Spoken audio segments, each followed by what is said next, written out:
ভাবুন একটুখানি, যখন মানুষ হাঁটতো খালি পায়ে, পাথরে কাঁকরে মরুভূমির উত্তাপে বা বরফের কাঁপন ঠেলে, পায়ের নিচের প্রতিটি ধাক্কা ছিল এক একটা সংগ্রামের নাম। হাজার হাজার বছর আগে এক অজানা মানব দাঁড়ালো এক চূড়ায়। পায়ের নিচে ছিল ধারালো পাথর, আর তার হাতে ছিল পশুর চামড়া। সে বুদ্ধি করল, যদি আমি চামড়াটি পায়ের নিচে বেঁধে ফেলি। সেই বাঁধন ছিল মানব ইতিহাসের প্রথম জুতা। প্রাচীন মিশরীয়রা বানালো খোলা স্যান্ডেল, রোমানরা করল চামড়ায় কারুকাজ। প্রতিটি সভ্যতা নিজের মতো করে জুতাকে বানালো সংস্কৃতির প্রতীক।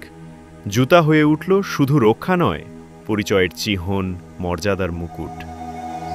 তারপর এলো রবার, নেট, প্লাস্টিক। জুতা পেল বুদ্ধি। স্পোর্টস শু, হেল, স্নিকার্স, স্মার্ট শু।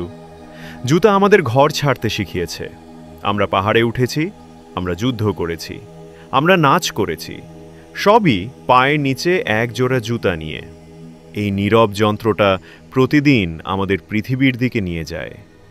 জুতা এক বিপ্লব যা কেউ কখনো শোনেনি, এক বন্ধু যার কষ্ট আমরা বুঝি না, এক ছায়া যা প্রতিদিন আমাদের সঙ্গে হাঁটে।